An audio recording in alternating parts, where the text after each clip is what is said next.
trust is the basis of donations. If you don't trust, you don't give. Welcome to the Heart of Giving podcast, brought to you by BBB Wise Giving Alliance, the nation's most experienced charity evaluator. We help donors make wise giving decisions and promote trustworthy charity practices. We thank GoFundMe for their support of this broadcast. Welcome to the Heart of Giving podcast. This is Bennett Weiner, President and CEO of the BBB Wise Giving Alliance, where we seek to strengthen public confidence in charities by promoting wise giving and trustworthy charity practices. We also want to thank GoFundMe for their support for the podcast. We're reconnecting with many of you who are familiar with our previous host, Art Taylor, who now heads up the Association of Fundraising Professionals. Today's podcast is going to talk about three things. One, the importance of trust in making donation decisions for donors, and what organizations can do to increase trust in their charity. And then finally, what does the future hold for charity accountability? And today we have a special guest, a longtime friend of mine, Ken Phillips, and a little bit about his background. At one time in his career, was the head of fundraising for Save the Children in the United States. He's also been a past president and CEO of Plan International USA. He's also been a consultant, a speaker, a mentor, a strategist, and author of several books on charity, fundraising, and ethics issues. And his most recent book, Trust, Impact, and Fundraising for Nonprofits, was published in 2023 and is available on Amazon. And last year, the Association of Fundraising Professionals provided him with a special Outstanding Fundraiser of the Year award. And we're very pleased to have you here, Ken, and thank you for joining the podcast. Bennett, I'm so happy to be here and be able to share some of my views with your listeners, viewers. Thank you. And, today we're going to be talking about accountability issues, and we're going to seek to have a number of podcasts this year focusing on that particular objective.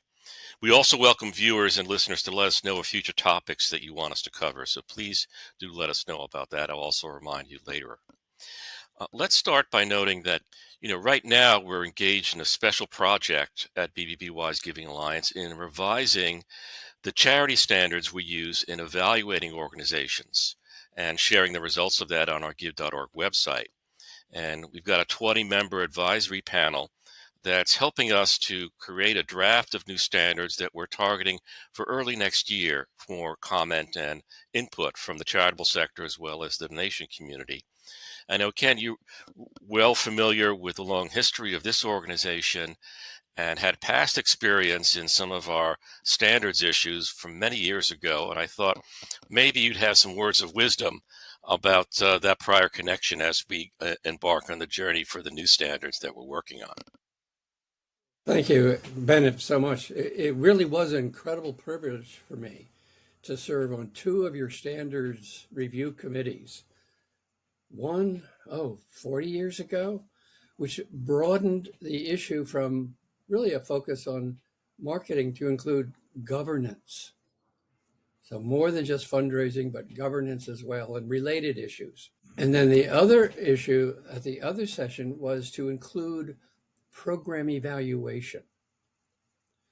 And that's a tough one, but it's one of the most important things, because what I hear in country after country, meeting after meeting from donors and from experts is potential donors don't trust us. They don't think we do anything. And all we get are fundraising letters. Three huge negatives. And the fundraising world, the charity world, the nonprofit world needs to, I think, wake up and start addressing what potential donors really want. We're in a crisis with donors losing interest in what we're doing. Those are good points. And, I'm thinking of survey research that we've done on the whole donor perception issue. We have a donor trust report that we produce annually for 7 years now. And in general, we see that while the public believes that trust in a charity 67 to 69% believe that trust in charity is essential in making a donation. So they know it's important, but yet only about 22% highly trust charities. So there is an accountability gap in the US. And there is one that we know is in Canada along similar lines, because we also surveyed 1,000 adult Canadians in addition to the 2,200 Americans. But I know that highlighted in your book was also a reference to the fact that this is a global issue. That I think the Edelman Trust Barometer, which also does trust research, found that 11 of 22 countries that trust in NGOs and non-government organizations has decreased. And so this is more than just a U.S. concern. This is, around the world. And I'm wondering, why has this become a global issue? Or maybe that it was a global issue all along and we didn't realize. Well, I think it's more of a global issue and more pervasive now because of social media, which spreads lies, which spreads distrust. And there's actually nothing you or anybody can do about that except, high level government decisions that are probably not going to happen. Trust in everything is falling. It's not just nonprofits, it's in corporations. Some recent research from Pew said that a majority of people around the world think that capitalism is doing more harm than good. That's alarming. There are three ways people spend money. They spend it on their taxes. At least most of us have to do that. And we really have no choice because they'll come after us if we don't. So that's a given. People spend money on clothing, on services, vacations, and whatever. And that's a choice. And they get the feedback right away. Do I like my new shirt? Do I like my, house? They make the decision and they know what they get. In donations, which is the third way people can spend money, they only get feedback if they get it from who they give the money to. And if you're not satisfied, you're not going to give. And I use an analogy that, we're in a room with, 50 other people and they're all, couples or two good friends together. And I say, Bennett and I just did some research among all of you. And we found that 48 or 52% of you trust you as a friend. What the heck would that say? We're in trouble if that's what, personal trust is. So when nonprofits or NGOs in particular, charities, see that the trust level, and it varies in the research from, maybe 52%, maybe 48%, maybe lower, it's alarming because trust is the basis of donations. If you don't trust, you don't give. Whereas when you buy clothing, you know what you get. Your government, you have to pay. But with donations, you don't have to pay unless you trust and respect. And those are the two big issues, trust and respect. Trust for ethics and respect for results. And that's where nonprofits around the world need to do a far better job than just asking for more money. Yeah, and I know that another challenge we've seen in statistics is that the Generosity Commission came out with statements last year about concerns in the number of households that give to charity in the United States has been decreasing over a number of years. And charities now, in some cases, are focusing on larger givers, larger donors in terms of the amounts in order to try to make the gap in giving that they're facing because of that decrease in the number of households.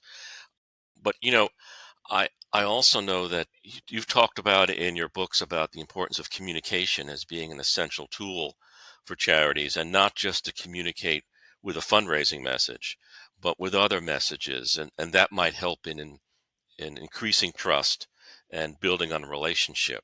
Could you talk about that a little bit, about the significance of that? Yeah, well, let me first say about the danger of relying on big donors Hmm. because they will control what you do. And to comment on that because Yeah. they will do that. And that's okay if they're just a small portion of your overall revenue portfolio. then you have the vast number of majority of people and a majority amount of money where they're giving because they give to you because of what you do. Whereas big donors, they have a tendency, all too many of them, to control. So that's a caution. It's a short-term answer, but not a good one. I think there's a number of key elements for every organization to carry out. One, obviously, is the services and benefits you provide to people or the planet. Hmm. The other is the information you provide to the general public so they know more about your cause. And then the third is more educational material, not only to the public, but for your own donors so that they are more committed to you. And the fourth is advocating for that. And what we found when I was executive or CEO of Plan International US is that all three of those helped us, well, triple our revenue uh, from 10 million to 30 million. And it was because we gave a lot of information, a lot of education and advocacy. When we did an advocacy program to, at that point, protect the USAID, Agency for International Development, whose budget was going to be slashed by Congress. This was in 1989. I wrote to 30,000 of our donors and said, please write to your congresspeople. And they did. And I got CEOs of other nonprofits to do the same. The result was they made a difference. The donors became advocates for the cause, and it worked. The budget was increased, restored, and the government had a higher respect for what we were doing. I was talking with our senator in Rhode Island, Claiborne Pell, as we were walking streets about a community organization. He said, Ken, I never, ever got letters from people about donations. Never in my whole career of 40 years in government. I did get them for you, and we worked on it. The other thing we always get them on is potholes. That seems to be the big thing, but you were great what you did. We also had at Plan, we also had educational programs that donors could use with their kids, with their schools, and we actually had a control group. Got to do this scientifically, where a large number of donors got that educational activity, and we had another control, same, population who didn't get it. And some years later, this group had a higher, much higher, significantly higher retention and renewal rate. So it paid off. And if you don't communicate, this is the third big issue. I mean, honesty and ethics, impact in programs, and communications for accountability. If you don't give good, clear, persuasive information on what we did and what we do in ethics every year, what we do in program after every year, how we are efficient and effective, people don't know that. And so often the first donation is an emotional one. I would say, especially on social media these days. Oh, yes, I want to help. But it's the follow-up that gets the renewal. And if it's just give us more, there's going to be dropout. And that's one reason why the retention rate these days is significantly lower than it was a couple of years ago and much lower than 50 years ago. So those important activities of communications, what we do, how we do it, what our finances are, what our evaluators say about us, what we have done. And also thank you for answering our questionnaire to you, dear donor. We are following what you suggested and we are making these changes. Information, that's involvement. That's where donors become committed when they have a voice in your organization, not just give us more money. Yeah, and that brings to mind, and you mentioned earlier about social media. One would think that with new avenues of communication, organizations have more opportunities to reach out to their supporters, to inform them, educate them, etc. But in some cases, maybe that's not happening as frequently as it should. And do you see that as a potential concern, that maybe the focus is on the wrong messaging, or Is that Definitely, something? I definitely think Yeah. it's wrong or is inadequate messaging. Hmm. And I often compare fundraising to, well, the act of wooing, the act of seeking someone to love you back. And if you make that comparison, you're going to realize asking for more again and again and again is not going to work. You've got to talk about what you are, why you're respected, why you could be trusted in order to have a reciprocal response to your affections. Donors are like lovers. You've got to take care of them in the right way. Wise words. We've talked about trust issues, and one of the ideas that I read about in your last book is the notion of having at the major national charities, the large ones, something like a chief trust officer. Can you describe what you mean by that and why you think that would be helpful? Right. I mean, money and finances are obviously very important.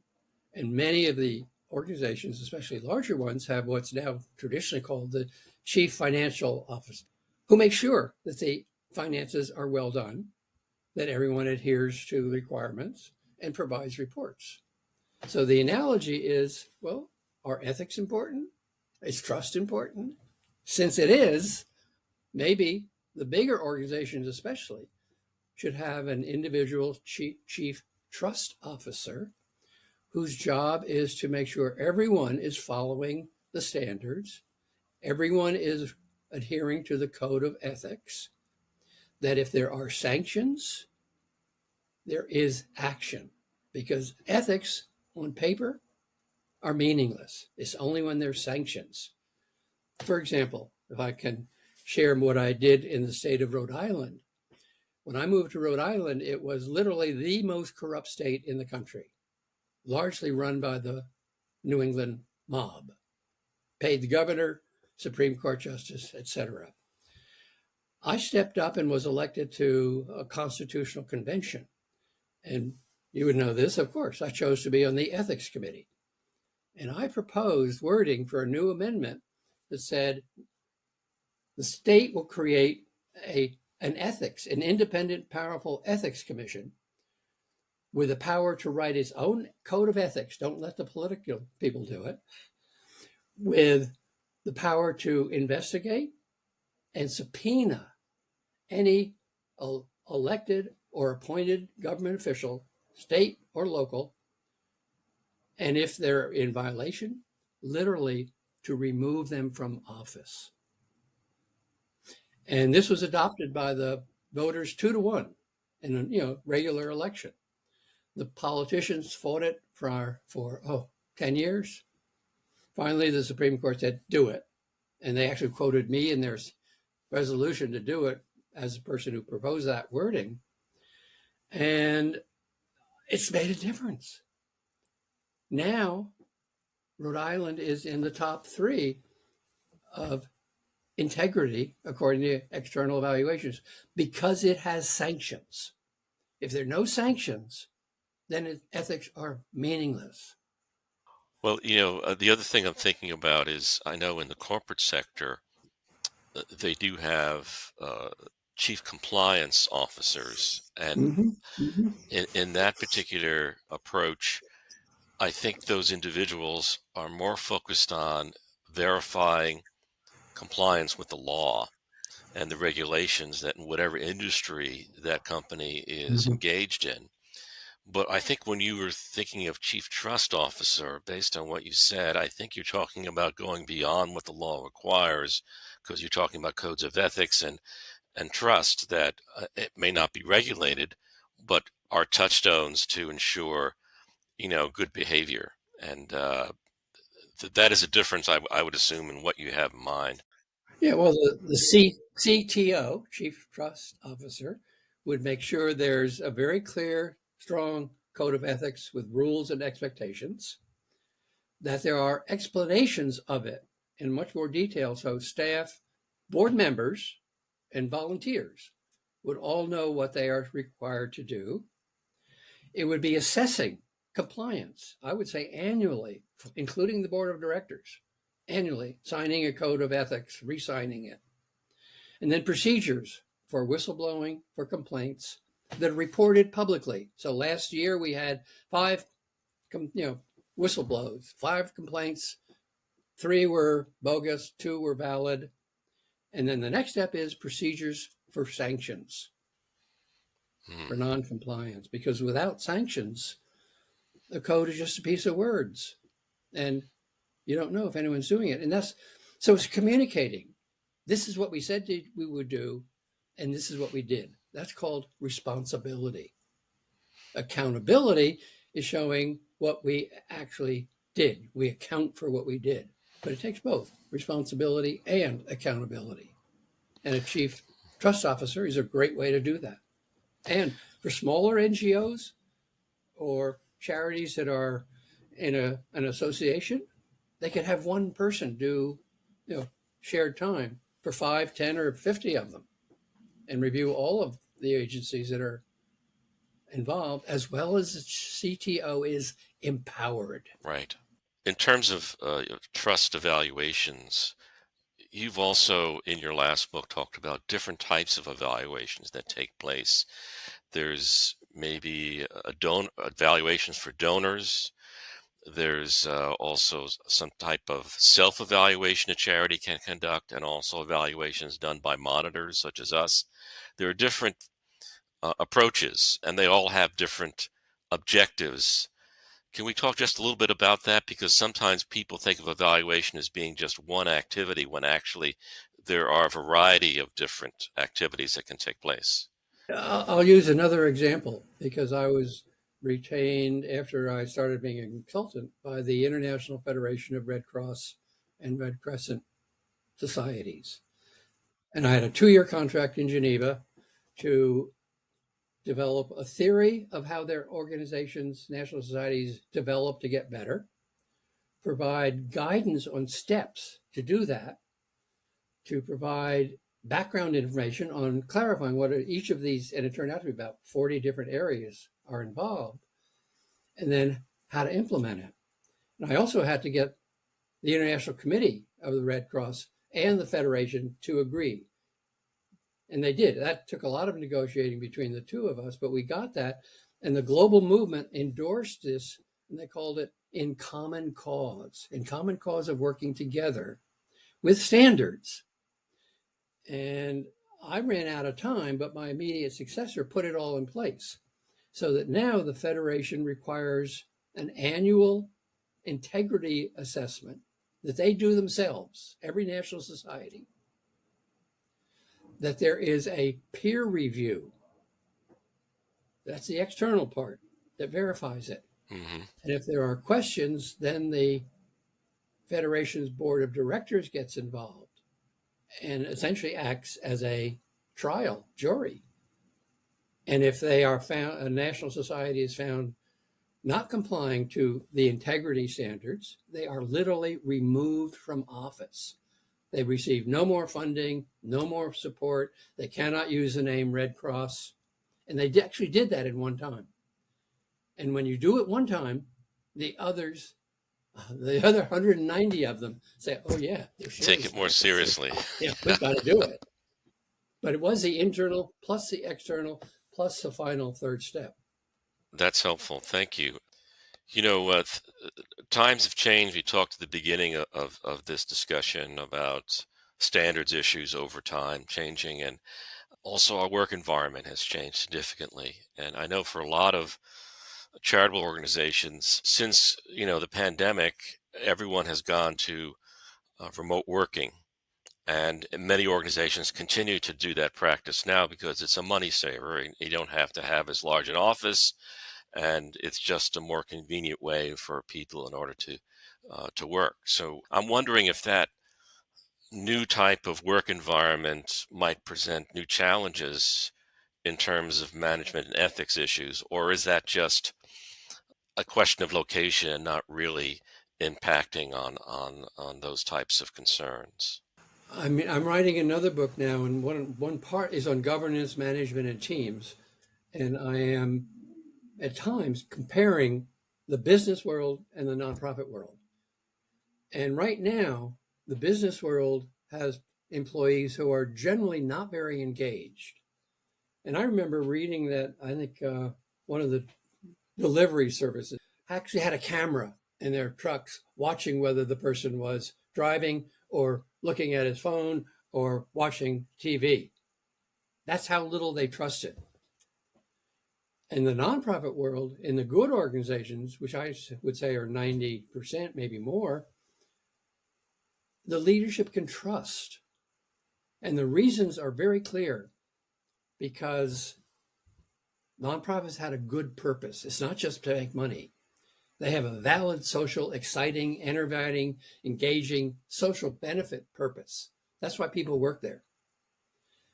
They also are more likely to involve everyone, one way or another, in their planning, in their strategic planning with vision, mission, maybe reviews, values, culture, and the plans. So the people are involved.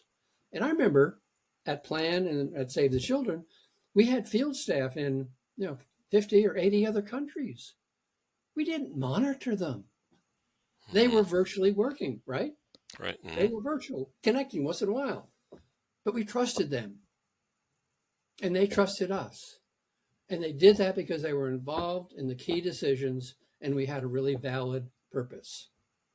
So for nonprofits everywhere, the purpose is already there. So that should be good.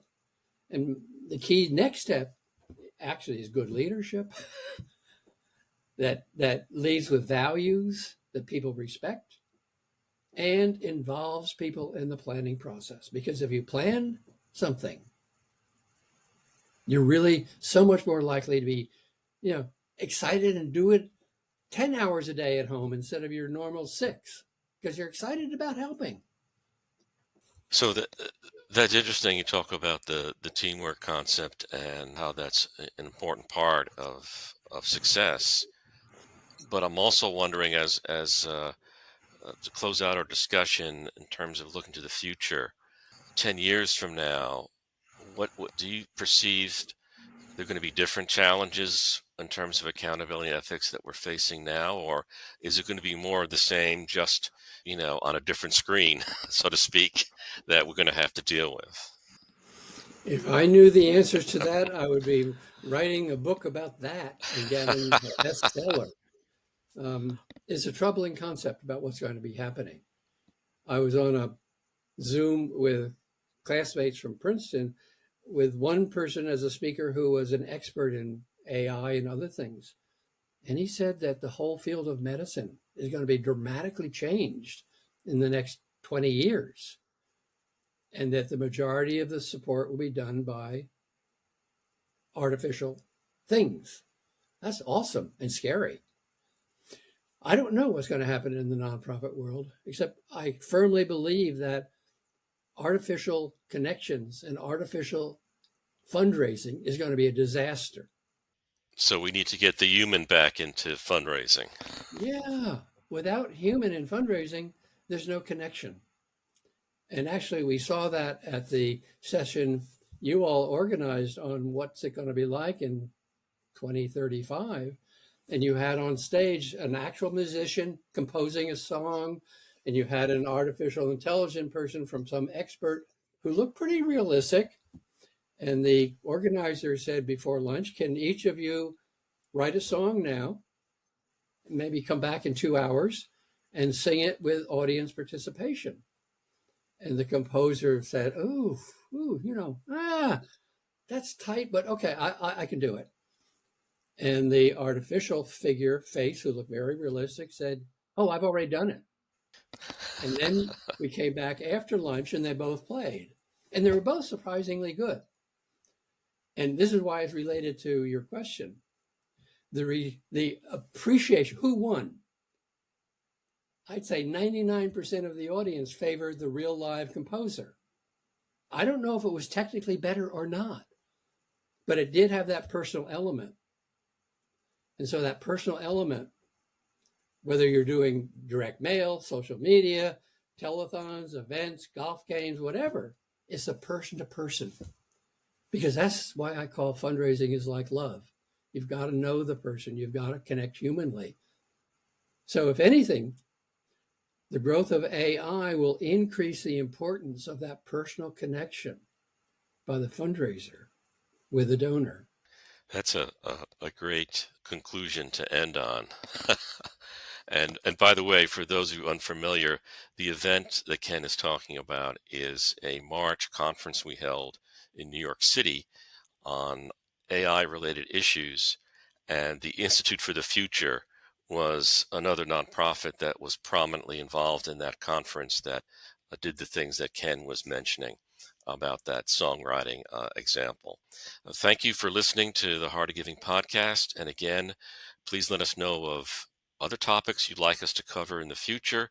And also a reminder to you that there is a comment page on our give.org website where you can let us know your thoughts about our current charity standards and give us recommendations, what emerging issues that you'd like us to cover. Thanks again.